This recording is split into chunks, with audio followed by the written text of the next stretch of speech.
অলিউল্লাহ কাদেরি অমানুষ পশু শয়তানি করলো আল্লাহ সম্পর্কে লিখেই দেখেন। এই অমানুষ বলতেছে যে মুহাম্মদ আলাদা কিছু না, আল্লাহ থেকেই আসছে। ওই উপরে যখন থাকে তো তখন আল্লাহ, আর নিচে থাকলে হয় আহমদ। এই কথা কি কেউ শুনছেন আপনারা? এরকম একটা রোগী, এরকম একটা অমানুষ, এরকম একটা কাফের, এইরকম একটা বিকৃত অমানুষ এই এলাকায় আসে না? মানুষ কিন্তু তাকে পূজা করে। আজকে আসে না? এই আমি খেতে বসছি, ওই ঘরে গেলাম, তখন একজন বলতেছে যে শুধু আসে না, আপনাদের পাবনার লোকজন আসে মেলা। কয় কি পাবনার লোক বলে প্রচুর, এই গোয়ালন্দ ঘাট নাকি কি বলে ধাওয়াপাড়া ঘাট পার হয়ে এই বাবার কাছে চলে আসে। আবার বাবার বলে মুখে দাড়িও নাই, আছে তাহলে ও মাল ডেলিভারি দেওয়া হয়েছে, সবাই আছে।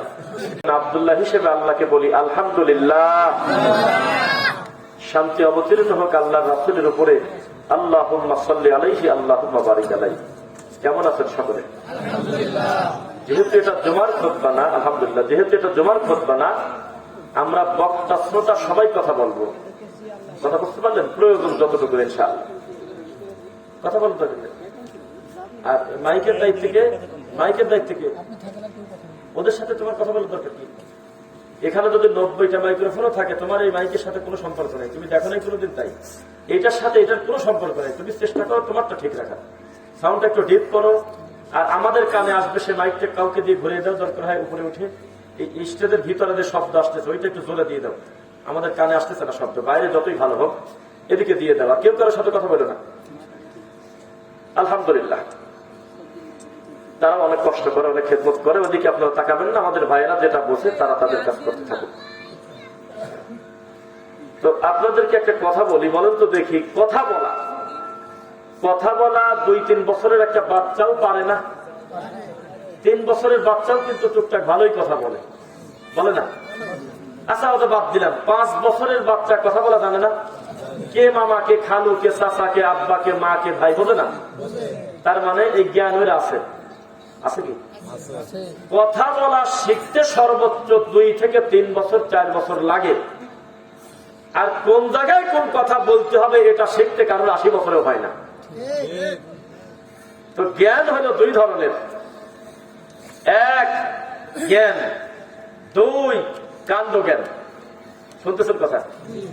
জ্ঞান সবার আছে, জ্ঞান কম থাকলে কোনোদিন আল্লাহর ভুল ধরা যায় না।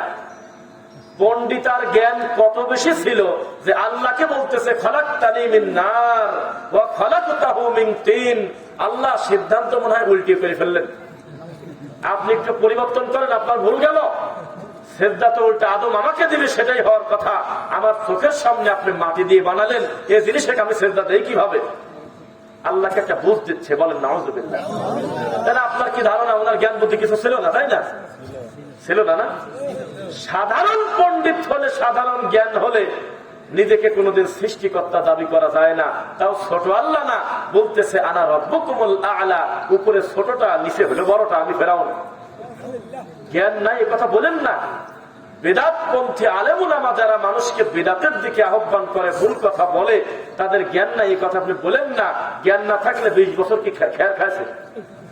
মাদ্রাসায় এত কষ্ট করে ডাইল খেয়ে লোকটা কোরআনে হাফেজ হইল, 20 বছর কিতাব পড়াশোনা করলো, আরো 30 বছর মানুষকে পড়ালো, তার জ্ঞান নাই এ কথা বলেন কোন হিসাবে?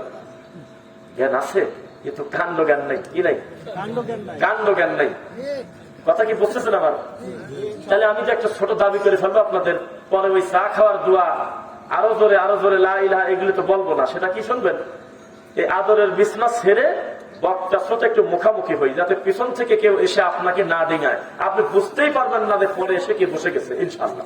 এই জন্য একটু দ্রুত সামনের দিকে একবার আমার মুখামুখি চলে আসেন। আসেন,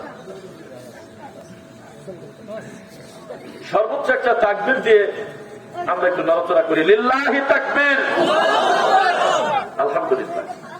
বলেন তো দুনিয়ার সবচেয়ে বড় ধনী কার?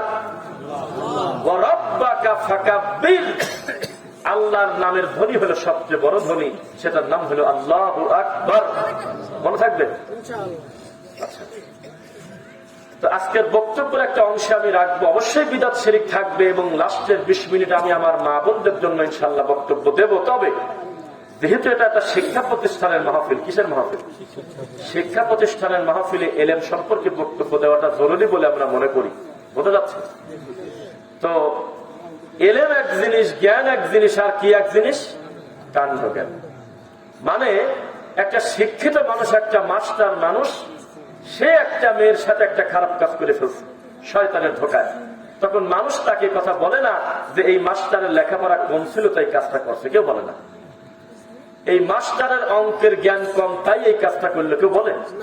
কেউ কি বলেছে এই মাস্টার ভালো ইংরেজি জানলে এই কাজটা করে না রে? কেউ কথা বলে নাই। সবাই বলেছে মাস্টার ঠিকই আছে, তবে কাণ্ড জ্ঞান নাই। আমাদের দেশের হুজুরদের জ্ঞান নাই যে বলে আমি তাদের বিরুদ্ধে, আমি বলি সব হুজুরের কম বেশি জ্ঞান আছে, তবে কাণ্ড জ্ঞান নাই। জানতেন আসাইফুল্লাহ? তো জ্ঞান নাই এ কথা বলা যাবে না, তাদের জ্ঞান আছে, কিন্তু কি নাই? কাণ্ড জ্ঞান নেই। তো কাণ্ড জ্ঞান কি জিনিস দেখেন। মুসা আলাইহিস সালাতু ওয়াস সালাম তিনি নবী না? আরে রাসূলও তো একজন। আল্লাহর এই মাটির উপরে সবচেয়ে প্রভাব বিস্তারকারী সম্মানী মানুষের ভিতরে মুসা নবী সিরিয়ালে একজন, ইব্রাহিম একজন, ঈসা একজন, মুহাম্মদ সাল্লাল্লাহু আলাইহি ওয়াসাল্লাম একজন। বুঝতে পারছেন?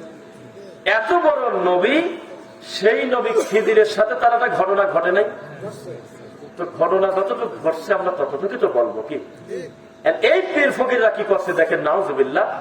এ গরু বিক্রি করে খেয়ার কেনে, এ মুসা নবীকে বড় করে না, এই খিজির আলাইহিস সালামকে বড় করতে গিয়ে মুসা নবীকে খাটো করতেছে, নাউজুবিল্লাহ।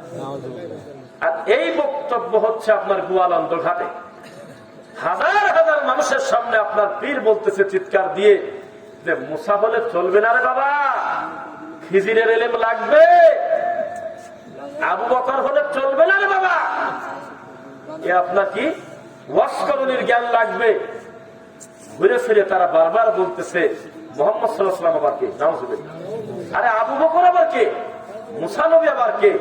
এগুলো থেকে মানুষকে ফিরায়ে কোন দিকে দেখেন তাদের এই নোংরামি টিকানোর জন্য বলতেছে একটা মানুষ নবী, তার কাছে কিতাব পর্যন্ত নাজিল হইল, তবুও কি জিনিসের অভাব ছিল যে খিদিরের পিছন পিছন ঘুরলো, ওটাই হইল পীর ফকিরের মারেফত। আর সামনে গরু ছাগল যারা সোরা বলতেছে আল্লাহু আকবার, ঠিক বলেছো বাবা, তাই তো বলবে। অথচ দিনী এলেম, যিনি বিদ্যা যদি থাকতো, আর আজকের মাহফিলের আলী আকবরের মতো মেম্বার বা সামাজিক দায়িত্বশীল যদি হতো, আশপাশে কেউ থাকতো, তাহলে ইসলাম তাকে অনুমতি দিয়েছে পুরা সিয়ার ধরে উল্টে ফিরে ফেলা দেওয়া, অথবা 15 মিনিট একটানা বিরতি ছাড়া মাথার পর বাটি রেখে পিটানো। এটা জায়েজ আছে। কেন? কারণ এই ক্ষমতা আল্লাহ সামাজিক দায়িত্বশীল যারা তাদেরকে দিয়েছে, আপনারা আমার দেয়নি।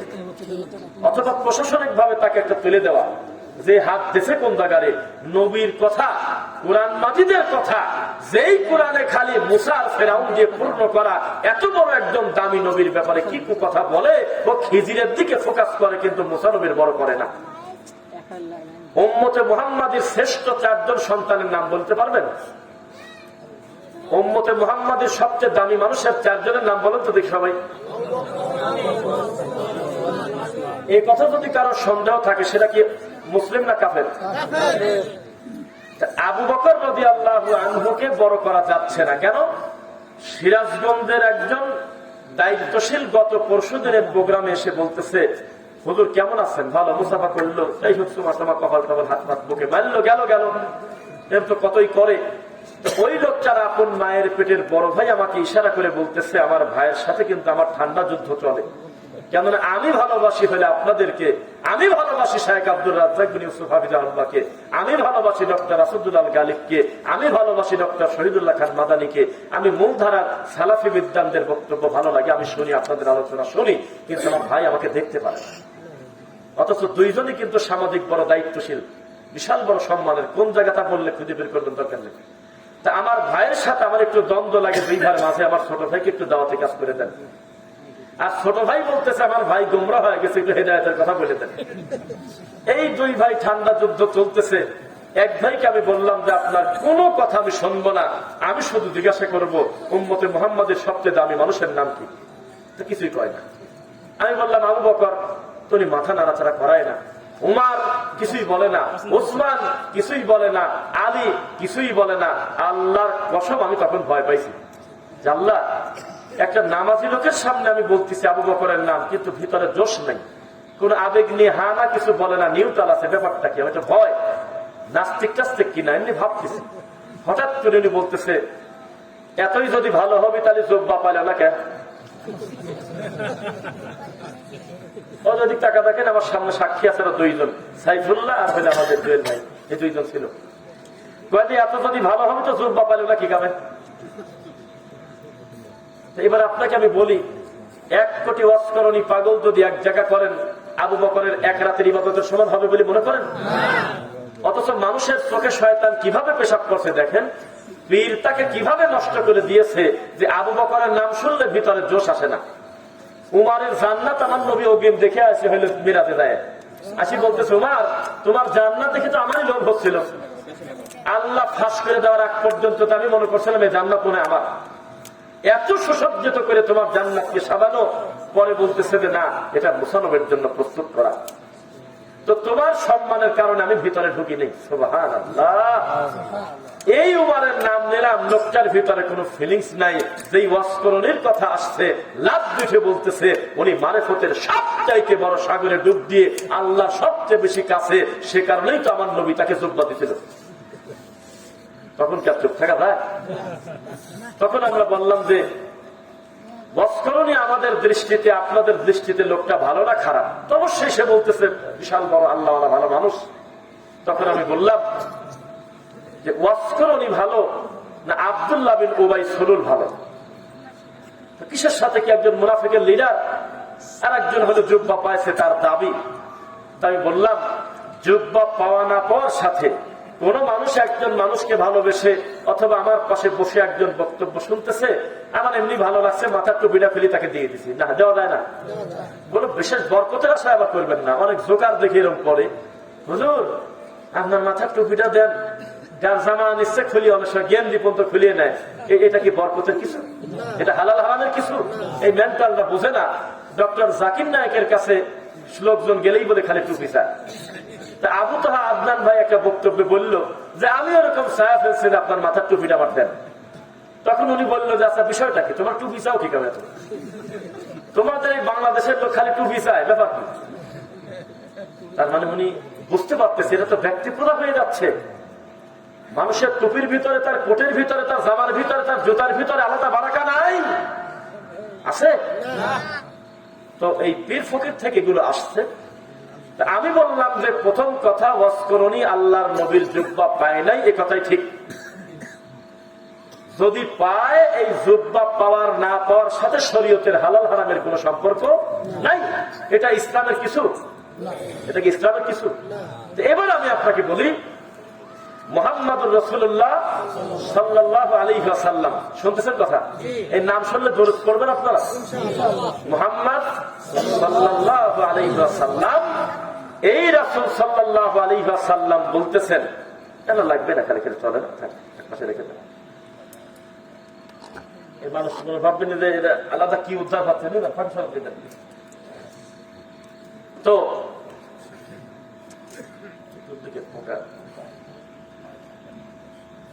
তো মানুষের কোন ব্যবহৃত জিনিসের ভিতরে কল্যাণ আছে কিনা, আছে কি ভালো জানে?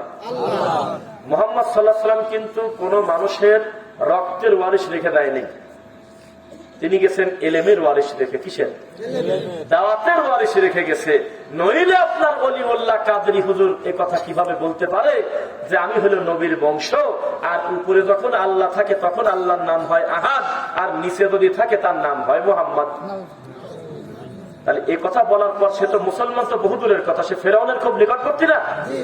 এইরকম একটা কুলাঙ্গার হলে আপনাদের অত্র অঞ্চলের সবচাইতে মোটা দামি নাম করা পীর। তাহলে এই জাতি কত বড় আক্রান্ত, কত বড় মানে অসুস্থ আছেন বলেন। আমি আমার এই মোবাইলে দেখাতে পারবো, সময় নষ্ট হবে, আপনারা বিশ্বাস করেন মনে হয়। খালি নেটে লিখবেন যে ওলিউল্লাহ কাদেরি ওয়া মানুষ পশু শয়তানি করলো আল্লাহ সম্পর্কে, লিখেই দেখেন। এই অমানুষ বলতেছে যে মুহাম্মদ আলাদা কিছু না, আল্লাহ থেকেই আসছে। ওই উপরে যখন থাকে তো তখন আল্লাহ, আর নিচে থাকলে হয় আহমদ। এ কথা কি কেউ শুনছেন আপনারা? এরকম একটা রোগী, এরকম একটা ওয়া মানুষ, এরকম একটা কাফের, এইরকম একটা বিকৃত ওয়া মানুষ এই এলাকায় আসে না? মানুষ কিন্তু তাকে পূজা করে। আজকে আছে না? এই আমি খেতে বসছি, ওই ঘরে গেলাম, তখন একজন বলতেছে যে শুধু আসে না, আপনাদের পাবনার লোকজন আসে মেলা। কয় কি পাবনার লোক বলে প্রচুরে যে গোয়ালন্দ ঘাট নাকি কি বলে ধাওয়াপাড়া ঘাট পার হয়ে এই বাবার কাছে চলে আসে।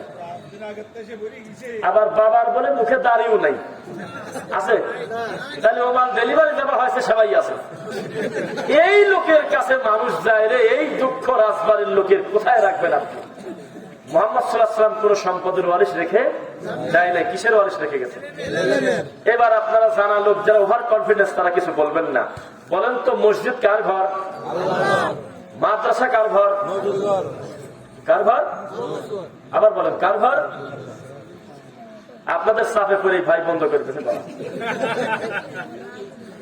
মসজিদ আল্লাহর ঘর আর মাদ্রাসা নবীর ঘর, তাই তো জানতেন? দুনিয়াতে নবীর ঘর, নবীর বারান্দা, নবীর রুম বলে কিছু নাই। তিনি এগুলো রেখে যান নাই, তিনি গেছেন এলেমের ওয়ারিশ। আলেমদেরকে বলেছে তোমরা আমার ওহির দায়িত্ব মানুষের কাছে পৌঁছায় দাও। বোঝা গেল? মাদ্রাসাটা আল্লাহরই ঘর, ওখানে আল্লাহর কালামই করা হয়, ঠিক কিনা?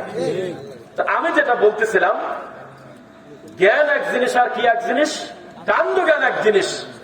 আল্লাহর কসম করে বলতেছি, আমরা আমাদের জীবনে কোনোদিন এ কথা বলি নাই যে রেজাউল করিম আবরারের জ্ঞান নাই, তা কোনোদিন আমরা বলি নাই, কোনো বক্তব্যে বলি নাই।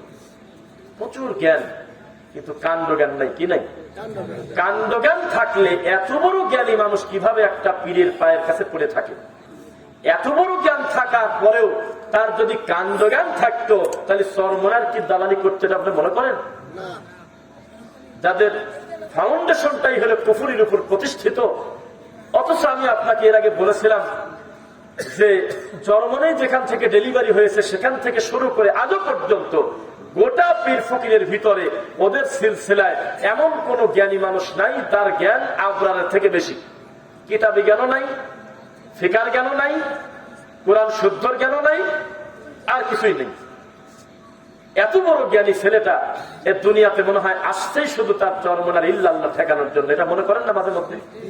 মনে হচ্ছে মানুষটা পৃথিবীতে আসছেই শুধুমাত্র তাবিজ ঠেকানোর জন্য, অথচ তার জ্ঞান অনেক। 18-20 বছর পড়াশোনা করেছে, এখনো বহু কিতাবের হাওলা দিতে পারে, শত শত কিতাব তার মুখস্থ প্রায়। এটা তার বক্তব্যে বোঝা যায় যে সে পড়াশোনা করে, কিন্তু তার কাণ্ড জ্ঞান না থাকার কারণে তার গোটা জীবনের সব পড়াশোনা শুধুমাত্র পীর কেন্দ্রিক। বুঝেছেন না? এখন আলাউদ্দিন জিহাদি বলে ফেলছে যে আমি এই ভণ্ডামি ছেড়ে দিলাম। কোথায় গেছে সেটা বড় কথা না, কিন্তু ওইটা তো ছাড়ছে কি? আমি এখন রশি ছাড়লাম, রশি একটু বারাক বা কমা, অন্তত 8টা ছেড়ে দিলাম। আমি এখানে থাকবো না, আমি এখানে 2 চোখ দিয়ে শিরিকি দেখেছি, কুফরি দেখেছি, এটা বলছে না লাইভে? আমি দেখেছি এরা মানুষ পূজা করে, আমি দেখেছি এরা কবরে সেজদা দেয়, আমি দেখেছি তারা বেদাত করে, বলছে না? বলছে। তো দেখেন, উনি যখন কথা বলে তখন দেখবেন শত শত বছর আগের কিতাবের হাওলা দেয়, দেয় না? অনেক দামি দামি কিতাবের নাম বলে, পড়াশোনা করার কথা বলে, বুখারীর হাদিসের নাম বলে, কোরআন মাজিদের আয়াত বলে। তার জ্ঞান নাই এই কথা আপনি বলেন না। ও বসে বসে আরবি ইবারত সহ কোরআন পড়ে, হাদিস পড়ে, আর ওটার ব্যাখ্যা নিজ দিয়ে যায়, অনুবাদ যায়, আর বসে বসে ভিডিও ক্লিপ বানায়। দেখছেন আপনারা? তার প্রচুর জ্ঞান, প্রচুর জ্ঞান। শুধুমাত্র কাণ্ড জ্ঞান না থাকার কারণে গোটা কোরআন মাজিদ খুললেই খালি আত্মসী দেখত। এই কোরআনে আর কোন রশি নাই, কোরআন খুললেই বেচারা খালি দেখতো যে তার পীর বসে আছে। কেননা তার চোখের সামনে মানুষ একটা পীর মরে গেছে, ওই মরা পীরের খাটের কাছে গিয়ে সাহায্য চাচ্ছে খাবার নিয়ে, উলু দেওয়ার মতো। উলু দেওয়া বলছেন নাকি? এই উলু দিচ্ছে, একটাবার সে প্রতিবাদ করতেছিল না। কারণ মানুষ যখন ব্যক্তিকেন্দ্রিক আল্লাহর দিন বুঝতে যায়, তখন কোরআন খুললেই শুধু ইল্লাল্লাহ জিকিরই পায়, আর কিছু পায় না। আর যদি সে মনে করে না আমি তো কেবল আল্লাহকে সূরা ফাতিহায় বলে ফেললাম একবার, ইয়্যাকা না'বুদু ওয়া ইয়্যাকা নাস্তাঈন, আমি তো এইমাত্র আমার রবকে বলে ফেললাম যে আল্লাহ, আমার যা সাহায্য লাগে, যা ইবাদত লাগে, সবকিছু তোমার জন্য। কার জন্য? আমি তো কেবল স্বীকার করলাম আল্লাহ। তাহলে আমি কিভাবে খাদার কাছে ছেলে সন্তান চাই? আমি তো ওয়াদা করলাম যে যা দরকার তোমার কাছে চাবো। ইহদিনাস সিরাতাল মুস্তাকিম, এটা আছে না সূরা ফাতিহায়? এই আয়াত বাদ দিয়ে কোন পীর ফকির নামাজ পড়ে মনে করেন আপনারা? সূরা ফাতিহার অংশ। তো ইহদিনাস সিরাতাল মুস্তাকিম এই আয়াতটার অর্থ যদি কোন পীর বুঝতো, অনুধাবন করতো কোন মুরিদ, তাহলে এক বৈঠকে বউকে তালাক দেওয়া যায় না 3টা, অন্তত পীরকে দিয়ে দিত। কেননা উনি নিজেও তো বলতেছে, আল্লাহ আমি চাই না সৃষ্টি, চাই না নকশাবন্দি, চাই না মুজাদ্দিদি, চাই না কাদেরি, চাই না নোংরামি, আমি শুধু চাই সিরাতাল মুস্তাকিম। তো চাই মুস্তাকিম, আর নামাজের পর বাড়া সে কয় কাদেরি তরিকা জিকির করো, কয় কি রে পাগল? তাহলে নামাজের সময় কোনদিন বলে না লোকটা ইহদিনাস সিরাতাল কাদেরি, বলে না, নকশাবন্দি বলে না, মুজাদ্দিদি বলে না, ওখানে বলে সিরাতাল মুস্তাকিম। হে আল্লাহ আমাকে তুমি সোজা রাস্তা দেখাও। অথচ পাকা রাস্তা ডেলিভারি হয়েছে ওদের মাধ্যমে। কোনদিন তার মাথায় চিন্তা ঢুকলো না যে আমি সূরা ফাতিহায় বললাম তা কি আর নামাজের পরে পরীক্ষা কি। এবার দেখেন, আমি একটু বলে থেমে যাবো, আপনারা বলবেন যারা জানা আছে। ওয়াস্তাইনু বিস-সাবরি ওয়াস-সালাহ, মানে কি? তোমরা সাহায্য প্রার্থনা করো সালাত এবং ধৈর্যের মাধ্যমে। সুবহানাল্লাহ পড়েন, বাকারা আছে না? তোমরা সাহায্য প্রার্থনা করো কিভাবে? পদ্ধতি আমি বলে দিচ্ছি, ধৈর্য এবং সালাতের মাধ্যমে। তো ধৈর্য এবং সালাত এই কথাটা বলছে কি সালাতের ভিতরের কথা না বাইরের কথা? আমার কাছে কিছু চাও সালাতের মাধ্যমে, তাহলে বোঝা গেছে আল্লাহর কাছে কিছু চাওয়ার ক্ষেত্রে সবচেয়ে দামি টাইম হলো নামাজের সময়। তো সেটা নামাজের ভিতরে না বাইরে? তো বলতেইছে যে আল্লাহ আমি সালাতের মাধ্যমে তোমাকে কিছু বলবো, আমি সালাম ফিরানোর আগে বলবো দাজ্জালের ফিতনা থেকে বাঁচাও, আমাকে তুমি মৃত্যুর ফিতনা থেকে বাঁচাও, আল্লাহ তুমি কবরের আযাব থেকে আমাকে বাঁচাও, বহু কিছু আমি আল্লাহকে বলবো। এরপরে বলবো আসসালামু আলাইকুম ওয়া রাহমাতুল্লাহ, আল্লাহ আমি ক্লাসটা শেষ করলাম, আল্লাহ আমি এখন মূল ক্লাসটা শেষ করলাম, এবার আমি বসে বসে তোমাকে বহু কিছু শোনাবো, দোয়া করবো। এটা হলো নিয়ম। কিন্তু আল্লাহ বলতেছে সালাতের মাধ্যমে যাও, কিন্তু আপনি চাচ্ছেন সালাত থেকে বের হওয়ার পরে, তাহলে আল্লাহর উপরে পণ্ডিত হয়ে গেল না? বাড়াবাড়ি হলো কিনা? ওয়ামান আযলামু মিম্মান ইফতারা আলাল্লাহি কাযিবা, আল্লাহ বলে তার চাইতে বড় জালেম পৃথিবীতে নাই যে সরাসরি আল্লাহর উপরে মিথ্যা কথা বলে। আল্লাহর উপরে মিথ্যা বলে না কেননা আপনার এই ওলি কাদেরি না কি কাদেরি জানি না, এই হুজুর বলতেছে যে আমাদের কোন মুরিদের জান কবজ করতে হলে আগে আমাদের কাছ থেকে অনুমতি নিতে হবে। বলে নাই না? বলছে। অথচ আমরা কোনদিন জানি না যে আল্লাহর নবীর জান্নাতি সাহাবী মরে যাওয়ার টাইমে মালাকুল মউত 1 মিনিট বলছিল, নবী আমি কি যাবো নাকি ওর বাড়িতে? এরকম বর্ণনা কোরআন হাদিসে পাই না। কিন্তু এই রোগী বলতেছে যে আমাদের মুরিদরা মারা যাওয়ার আগে তার অনুমতি নিয়ে যান কবজ করতে হয়। এটা খারাপ শয়তান না কাঁচা শয়তান? কি বলবেন? আমাদের এলাকায় আছে, আপনাদের এলাকায় কি আছে জানি না, মানুষ মারা গেছে, সেই মানুষের বুকের উপরে সাদা কাগজে কিছু লিখে ওই কাদেরি বা বিভিন্ন নারী বুড়ি খেতাবালি সৈন্য সিলসিলা নাকি সাদারা টাদারা আছে, এগুলো নিয়ে এসে তার বুকের উপর দিয়ে দেয়, যাতে মালাকুল মউতের কাজ শেষ করার পরে ফেরেশতারা যখন কবর হিসাব নেবে, এই সাদা কাগজে যখন দেখবে এটা তো পাক্কা শয়তানের লোক রে, বিনা হিসাবে পেটন ধরা, তো হিসাব কিসের? এটা আলোচনার দরকারটা কি?